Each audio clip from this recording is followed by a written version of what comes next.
G'day everyone, it's James Davis from the Pax8 Academy again, and this time I've got Reyan from Growth Intelligence. How you doing, mate? Hey, good, James. How you doing, mate? Yeah, good. Where in this wide world are you located? Based out in Geelong, in Victoria, down south. So yeah, just enjoying some cooler weather for some reason today. With classic summer in Victoria, really. Oh, it's looking nice out the windows behind you, so you've got a good view to look on. Yes, yeah, thank you, mate. I got a little golf course behind me, which I enjoy watching the punters there every now and then hacking away. It's good fun.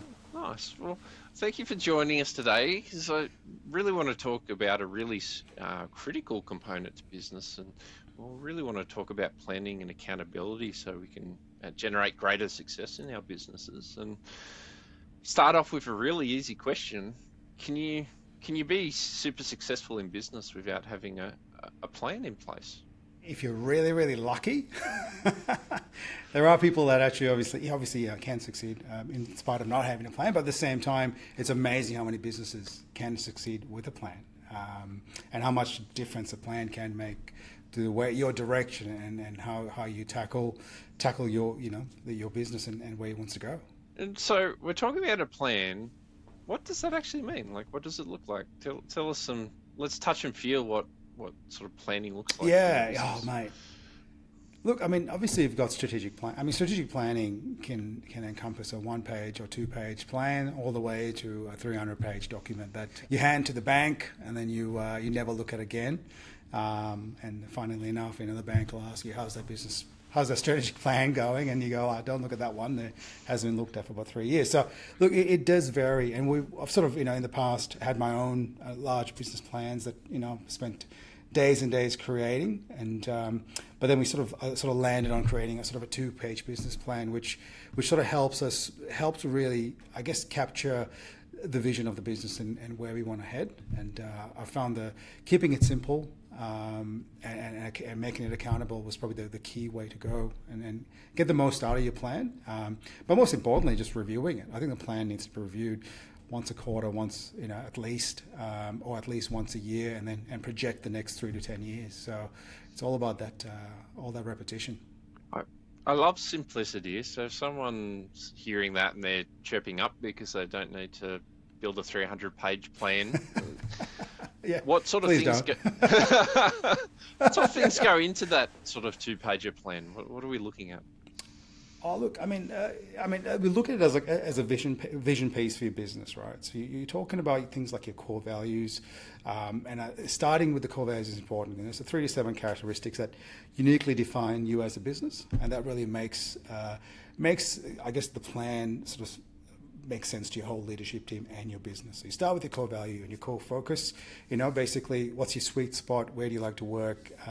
And what your true value you can bring to this world? I mean, realistically, as much as we like it, we're all trying to make this world a better place in some way, shape, or form.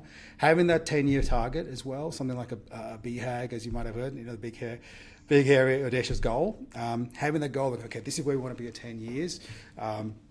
And basically then building it out and going like, okay, what's our marketing strategy? What's our target market? What are our 3 uniques? How do we want to actually, what's the process to actually support our clients and capture and support our clients, and a guarantee of some sort as well.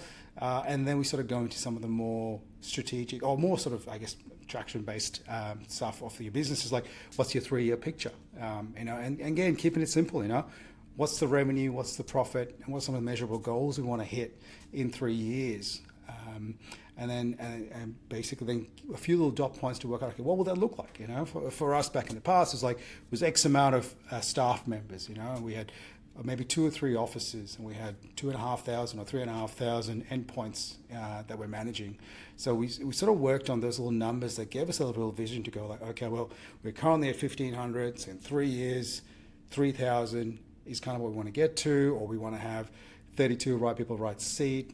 That sort of numbers that give you the ideas like, okay, this is the size of the team, this is the business location, these are the kind of clients we want to work with, and what do you want to be focusing on or leading the pack with as a business.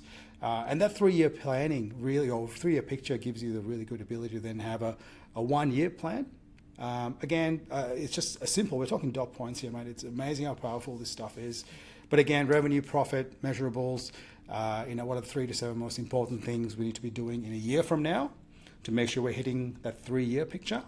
And then what from that 3-year picture, that's going to get us to that 10-year goal as well. So that, and then you break it down to quarters in sort of a 2-page strategic plan, and that's basically what rocks we want to get done this quarter, and making sure we track all the issues and opportunities and ideas and barriers that are going to stop us from getting to that 10-year picture. So it's really that long-term goals, bringing it back to a sort of a area we can reach, like 3 years, and then bring it back even closer to 1, and then even closer to to a quarter, and it just really gives you that ability to go like, okay, we're heading in the right direction. We're just not making a strategic plan that doesn't quite come back down to the ground. It's all about bringing it back down to the ground and sharing it with your team, and making sure your leadership team actually agrees on it.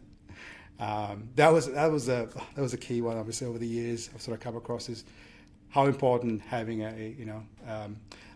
we obviously EOS background at where I used to work, and we used to have a VTO, and how important it was to make sure the VTO was agreed by all, and how if there was slight misalignment, how much you realized 6 months down the track, and you're like, but you thought this was going to be good 6 months ago, but they never agreed. But yeah, so having the leadership team agree is super important.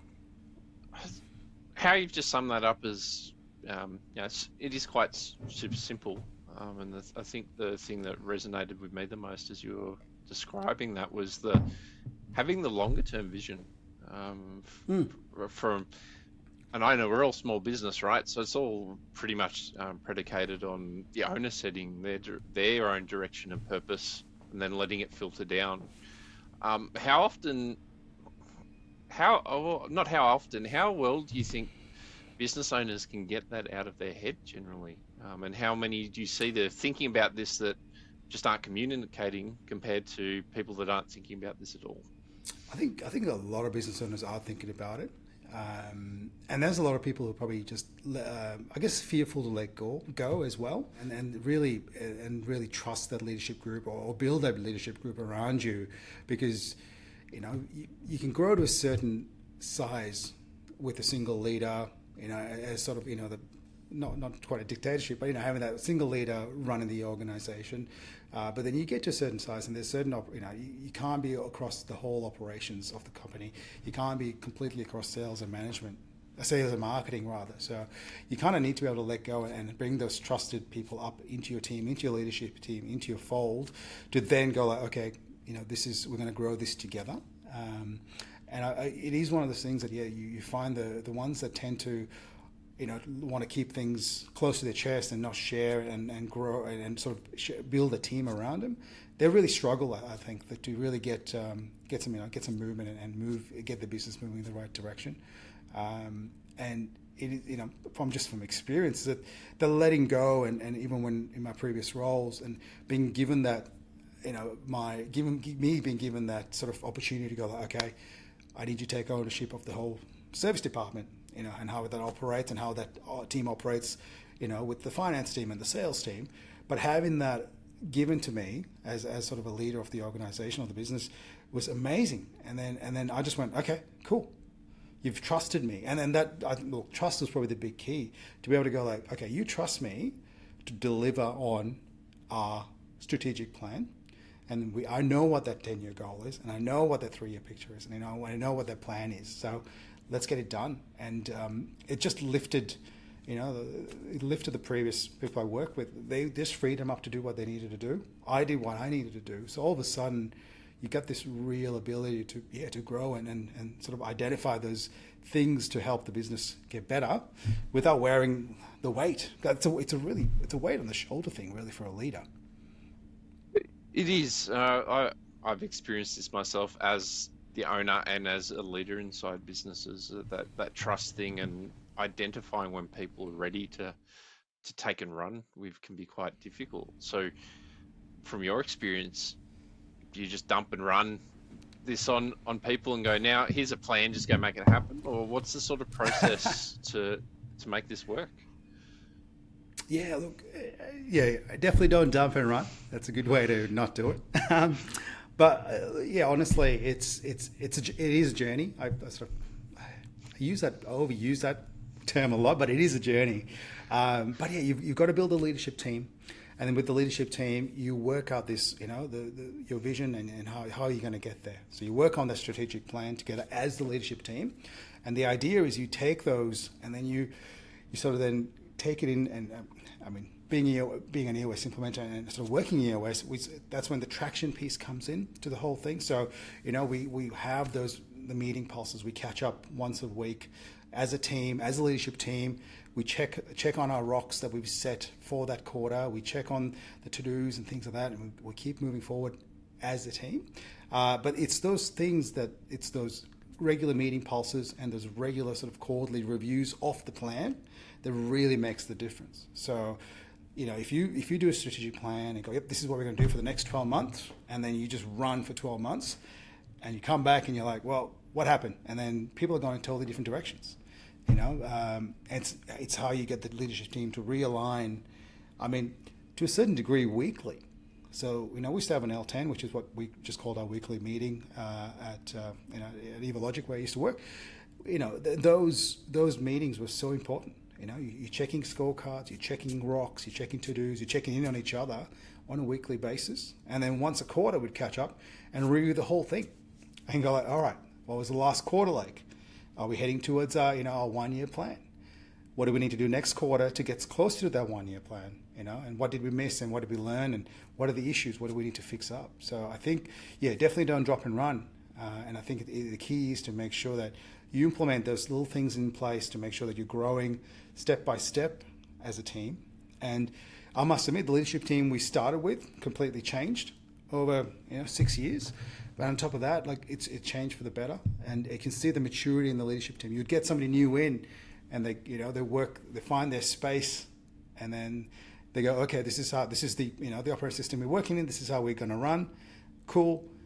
And then you go, and then you see them grow up in that sort of methodology. It's amazing to see how quickly someone that maybe who's apprehensive of being in the leadership team, especially a new hire, that's like, okay, cool, you're new hire, you're starting as a leader, jumping in, but then just giving them to go, okay, these are the barriers and this is the way we work. That's our goal. That's our rocks of the quarter. These are the numbers we're following. Just real game changer, really. So hearing what you're saying is being able to create that sort of framework that people can slot into and drive planning and hold each other accountable super critical. What happens if you don't have that sort of framework? Like you mentioned, maybe we've created a plan for even just the next year and we don't have that framework, and you mentioned drift. What are the symptoms? What does that actually look like? You've probably experienced this much as I have. Yeah, no, definitely have. And look, the drift is painful and frustrating, and not physically painful, but just it is one of those things that I found when we were not running with some sort of structure, we would tend to implement new things on a regular basis, or the implementation would come from above, and you just wouldn't quite get the clarity and the why. And then that why, because you didn't get the clarity as a why as a leader, then you struggle to then push that down to your team and go, oh, this is why we're doing it. And it was just a whole bunch of just systems and process and things we implemented that didn't quite get followed through. So I don't know whether you experienced it, Matt, but I've definitely experienced rolling out something for 3 to 6 months, never really getting it to 100%, never quite seeing the value of what we're doing with it, and then basically 6 to 9 months later, you might have the head of finance or someone for finance going, why are we paying for this subscription? You're paying a few $100 or even more sometimes a month for a subscription that you've started half implemented.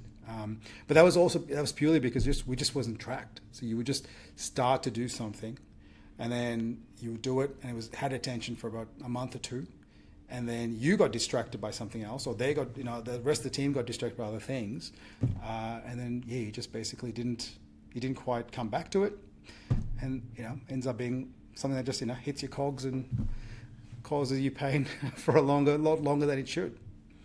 And a lot of that's from the owner, right? Let's blame all the owners in this of wearing so many. Sorry, you go. I was going to say, look, I don't like to blame them, but at the same, because it's part of their job too, right? I believe the owners I've worked with in the past, they needed to do they needed to do that, but they just also needed the structure. And I think, imagine this, right? Going, okay, hey, we've got this brand new system we want to put in, and the owner just brings it in, in a perfect world, brings it into a leadership team quarterly, or a leadership team meeting rather, and goes, okay, I want to bring this in. This is why we talk about it as an issue, as an opportunity, and then as leadership team going, you know what? Probably not this quarter, but how about we do it next quarter? Because we've got the X, Y, Z we need to finish this quarter, and we'll bring it in next quarter. Or even worse, hey, that sounds like something we should do in the next year because we've got so much we need to do this year to achieve our 1 year plan. Like imagine that be able to. It's like that level of accountability is just, and it worked. It happened so many times. Once we implement EOS, this stuff will come into a meeting and you're like, not now, but let's definitely do it. I reckon it's definitely good, and we'll make it a rock for next quarter. And it absolutely changed the way we sort of approached opportunities and ideas. I like what you just said there with the two-way accountability, because that's often what we need as owners, because we are having to think about a whole bunch of things. We can sense opportunities, we can see risks, we can see all these things, and we do want to let our team go and succeed at these things, but without that proper structure to sort of feed the engine from our ideas and observations, we are just going to keep floundering. Like you said, you jump from one thing to the other. The team doesn't feel like they're achieving anything. The owner also loses trust because the team isn't executing. Yeah, absolutely, man. And you're stuck in that cycle, right? So this structure changes a lot. Putting my owner's hat on, maybe something I see super, super critical that we need to sort of veto our plan or throw a mulligan in. Like, how would we deal with that as like a leadership team and having this sort of structure? Can we become too rigid? It's probably the way to think about it. Oh, absolutely. Yeah. Oh, look, I think, I don't think it's ever too rigid. And the idea with the mulligan, or if it's something that you go like, you know what, this is like, this is something we need to do because we must implement this to be ahead of the pack, to get that strategic advantage against our competitors.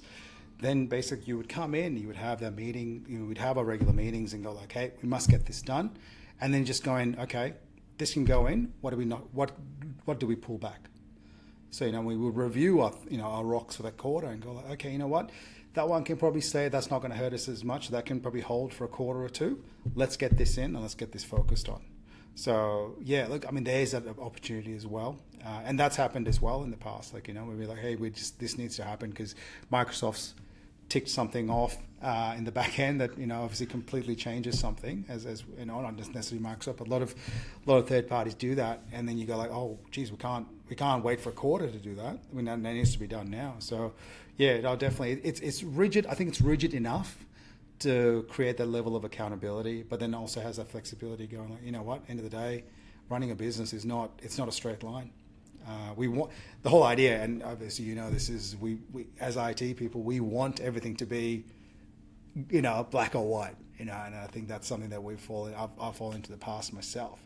But yeah, there's definitely enough grey to move around and to make sure that the company's moving in the right direction without going like, oh well, we can't do this for 6 months and then falling behind the pack, which you never want to do as a business. But it makes sense. I think as I'm listening to this conversation, I'm sure a lot of people are listening along are thinking, oh, this is a lot simpler around demystify some of this planning for me.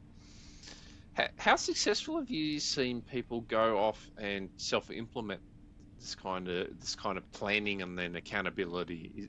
Is it possible, or is it a pipe dream? Oh, look, absolutely. Obviously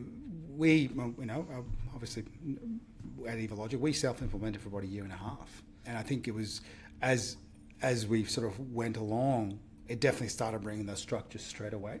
But the key is, as a leader, to know thyself, to know whether you will stick to it. That's the key I found. So self-implemented is easy if you can put something into practice and maintain and run it on a repeated basis. And the main stuff is those weekly meetings, things like that, or make sure you do a quarterly review and you just want to make sure you're hitting those. So it definitely can be done. But I think as a leader, sometimes it's hard to be held, like holding yourself accountable is difficult. And sometimes it is difficult for your leadership team to hold you accountable as well. That's something that comes with time and trust, and you got to work on that as well. But yeah, it definitely can be done. And obviously we're talking about EOS for myself, eosworldwide.com. The resources are there. Everything I'm talking about, like the Vision Traction Organizer, for example, everything's there to actually download and implement yourself. That's what I love about EOS as well. It can be done. What we just found was the implementer just gave us a level of accountability above the leadership team. So having that somebody come in and go like, let's review the quarter, and it made a massive difference. And it's a real hat change, if that makes sense. Or we wear so many hats, but even as a leader, to be able to go like, okay, I'm not the visionary, I'm not the integrator. I'm not trying to facilitate. I'm actually can wear my integrator hat rather and work on the business. And that's what we found was super valuable. But I've spoken to a lot of small businesses, locally and around Australia. And basically, I've had a chat to them about doing this themselves. And straight away, just tracking numbers and making sure they review where they're going and where they want to go, and making sure that they've got their vision and they're working towards it. Just that mindset change is still about, if you're a 2, 3, 4 sized IT company, just even that mindset change, it makes a massive difference. At the moment I'm running as Growth Intelligence, I'm running by myself, and I'm still doing my own weekly meetings. So just reviewing my rocks, checking my to-dos, and just like putting myself into the habit of like, okay, I just got to live through and get this stuff done. And it makes a massive difference. And going like, you know what? I didn't hit those numbers last week. I've just got to make sure I focus on that, to give myself a to-do, and off I go. So the size doesn't matter with this stuff. I think you can definitely utilize this sort of operating system for your business. Well, you answered one of my questions around when should you, like, at what size should you start planning and holding yourself accountable? You've answered that from the start, really, as one person. Yes, yeah. At what stage do you start to look at this and really rolling out that leadership level, I guess? Because as you start to get employees, they're not all necessarily leaders. How do you do that sort of transition up to where you were talking about, where there's a fully functioning leadership team? What does that journey look like?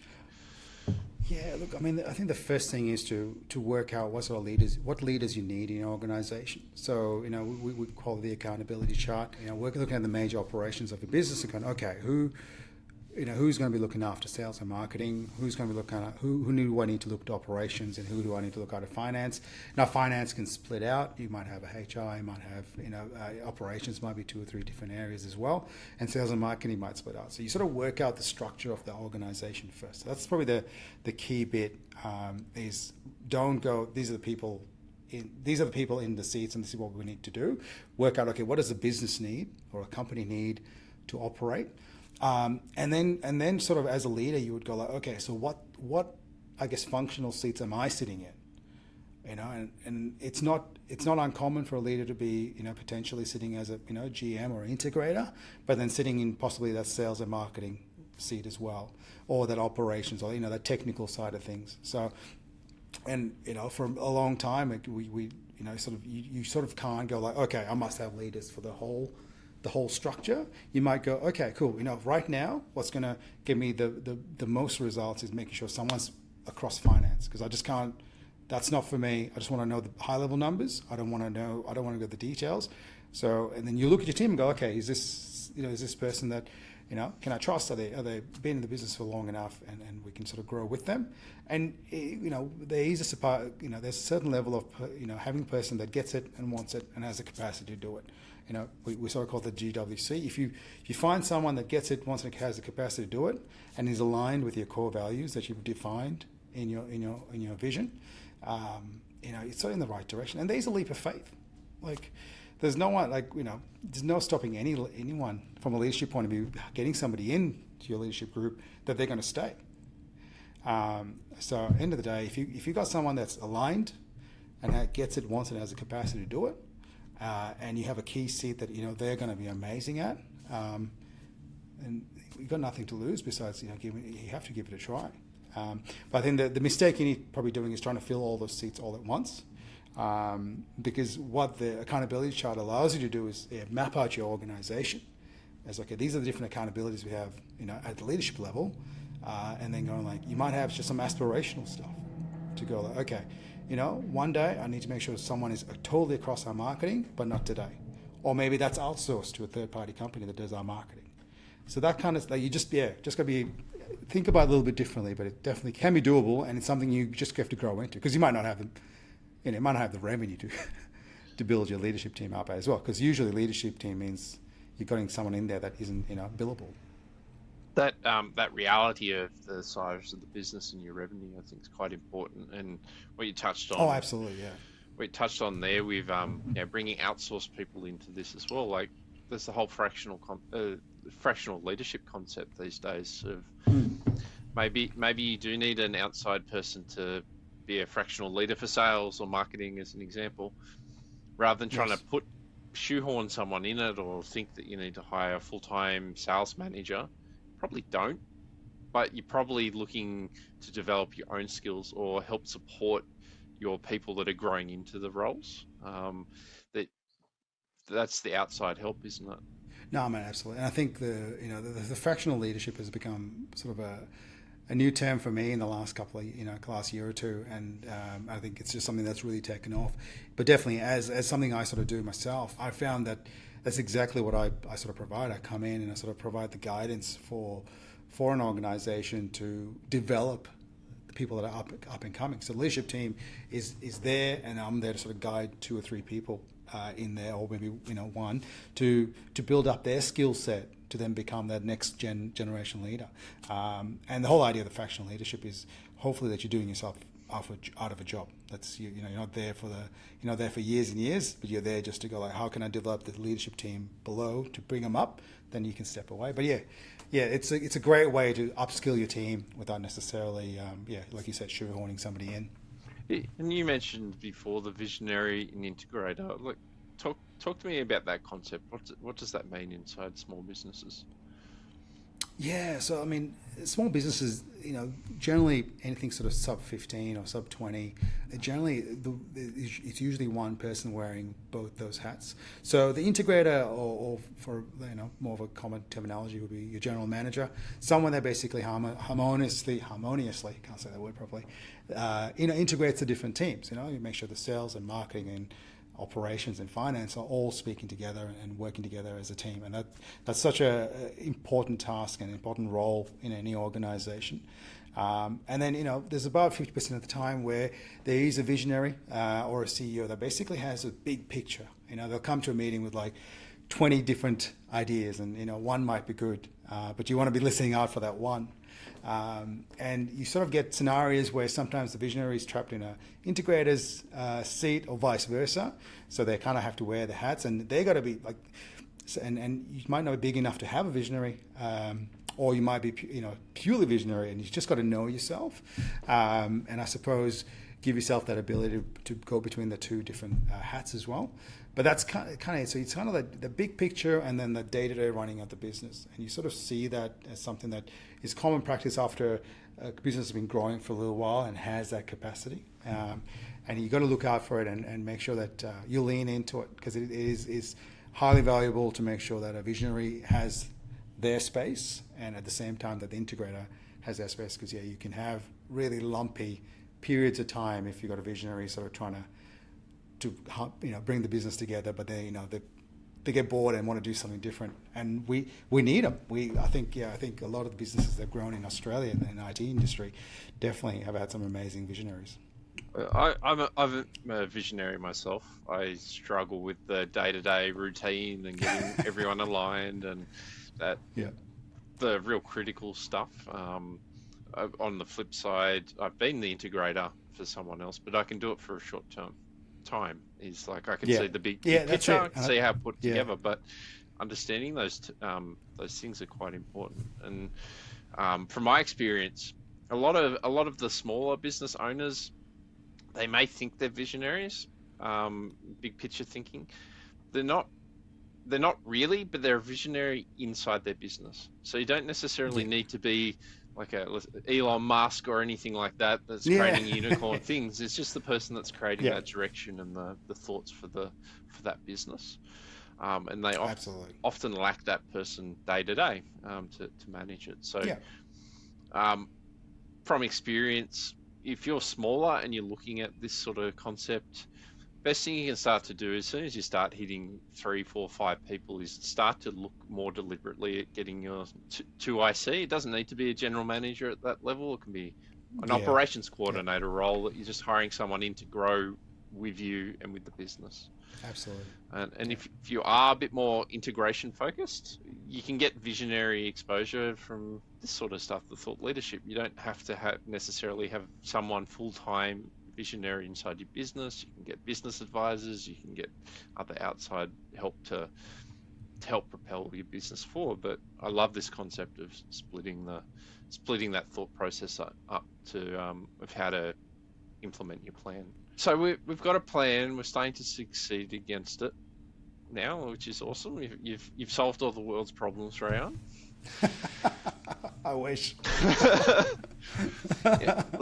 Let's bring this back to that sort of 10-year thinking, because I think a lot of people, if we circle back to where you started, and we're starting from that longer term part, for a lot of Mhm. people they struggle to really be able to put that on paper. So what's some ways that they can like really document out what they're trying to achieve on the long term? What have you seen succeed? Yeah, I mean the big part of the 10-year planning is to make sure that you don't make it all about numbers and all about figures, because the 10-year target has to be something that you can use and share with your team, because everything I talk about in the VTO or the strategic plan that I'm talking about is shared with the team. So the 10-year target needs to be, something that you definitely, that can resonate both at the leadership level and at the, as the rest of the team level. So basically you want to be able to inspire your team to achieve that 10-year plan. So I say, yeah, don't make it all about numbers. Don't make it all about hitting revenue targets and profit, things like that, because it doesn't translate well. I mean, most things can actually, most things do translate to dollars. Like, if you put for example, a house company that goes, we want to make sure, 400,000 people are living under a roof, want to buy our homes, for example, right?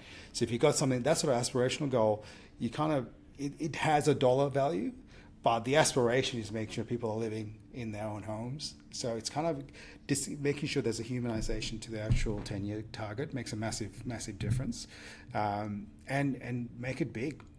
Just it is 10 years and things change, and you do review that target on a yearly basis. That you should be reviewing that target every 10 years. Obviously things change, so make it big. I think it's just one of those things that don't aim too low, and don't make it about dollars, and you sort of generally find the sweet spot.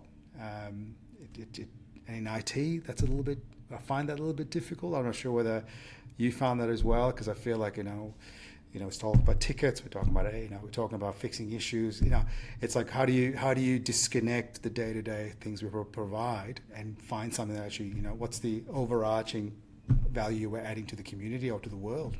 I think to that point, most people do struggle with that for the IT industry because we're so focused on the tech side. We get too focused on, like you said, tickets or endpoints or whatever.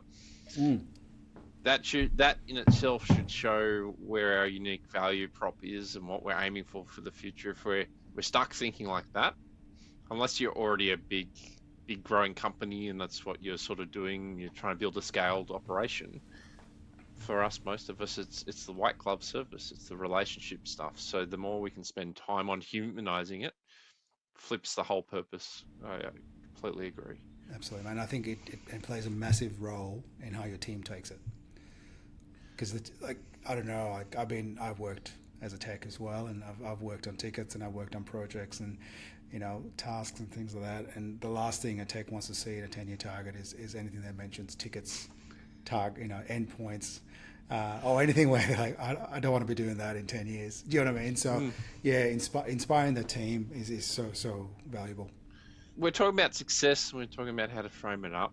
Say we're implementing this. We feel like we've got a plan. We've put some structure. What sort of things usually make the wheels fall off and push us back to business as usual, doing the same things we've always done? What breaks us from doing this? What breaks a lot is not having the leadership team aligned, or the leader or the owner aligned with what you're trying to achieve. So if you do implement something like this, I mean, the first goal and the first rule is to make sure you're running on one operating system, like a computer. I know we can do dual boot and all that jazz, but bear with me. But yeah, so running on the one operating system, making sure that everyone's running the same.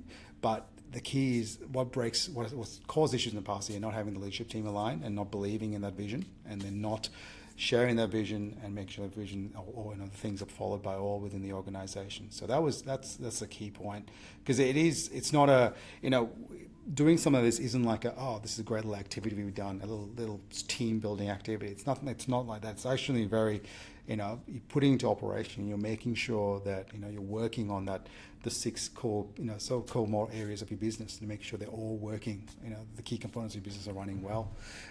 So that's probably the biggest thing that lets go. And it's hard because like you sort of go, you've got those weekly meetings, you've got those quarterly sessions, and they seem like such a hindrance and such a something that actually prevents you from doing what you want to do. But you've got to really have that mindset of like, you've got to work on your own business. You've got to work on the business. You can't be constantly working in the business. So it's that weekly, quarterly, yearly methodology, or mentality of going, okay, I'm going to step away. I'm going to work on the business for a bit. And it sounds silly, but it's so valuable to actually stop, take stock of where you're at and where you're heading. But having the leadership team and the leader align and wanting to do this is probably the key thing, because I don't know, I mean, any team or any large team can attest where as soon as you notice or as soon as you see the leadership team doesn't believe in what you're heading and how you're doing it, the wheels fall apart. As soon as because then as soon as an engineer sees, but he's not doing those meetings, or he's not doing that, or he's not coming to these, and he's not finishing his rocks. It's kind of not end of story, but it's something that needs to be addressed sooner rather than later. I think there's some very good warning signs. I think especially from an owner's perspective, you need to lead by example. Like those disciplines of showing up to the meeting same time every time. Yes. Yep. That's the first part. If you can't do that discipline, that's where everyone else will start losing the momentum off it. You can't step back as an owner until it's up and running. No, that's it. And I think it takes a few years. So you've got to basically show up. Key is to show up there, and once you do that, it's the main thing that happens. Well, it's all sounding so simple, and we could talk about this for ages, and obviously there's a lot more to it than what we've spoken about. But what do you want people to have as their key takeaways from this session? And if they're not planning and holding themselves accountable, what are the first things that they should be doing? A couple of things. The first thing is I would recommend reading the book Traction, which I'll just grab it. I've got one sitting here, but have a read of this book. So Traction's a great book. It basically explains the EOS and the model. And if you're a small business out there and 2 or 3 engineers and you're a leader and you just want to try and get a grasp of the business, I'd recommend just go to eosworldwide.com/VTO. Download the Vision Traction Organizer, which is basically sort of a EOS's version for strategic plan, and work your way through it. If you've got a leadership team, or if you've got 1 or 2, like you said, the 2 IC that you trust with some figures, get him in the room, get him or her in the room, sit down, and go through the VTO, make that plan. There's sort of therapy in doing that, and getting those ideas and goals and with the issues, just getting it out of your head and into paper is so important. So if you can work on that and implement a meeting pulse, honestly, like it's for a small business, that's just gold, and something that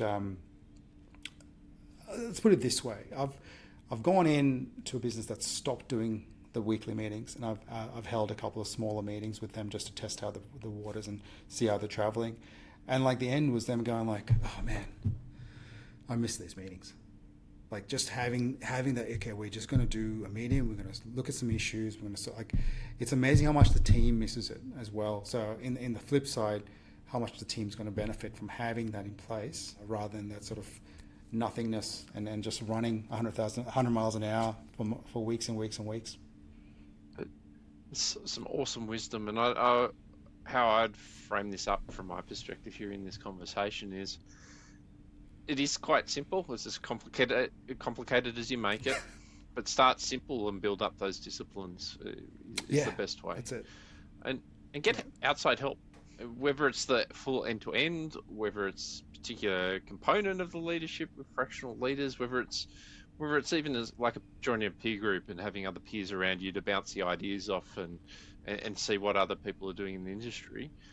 Just sitting there trying to do it alone, this can be very difficult stuff, even if it is quite simple, because we struggle in our own head to articulate out to other people. So just surrounding yourself and having these conversations is golden, and is what's going to push you forward into the future. Absolutely, mate. Couldn't agree more. Well, it's been an awesome conversation, Reyan. I'm sure lots of people have gotten a lot out of this. So thank you for joining me, and I will no doubt get you back in the future. No worries. Thanks, James. Appreciate being here. Thanks, mate.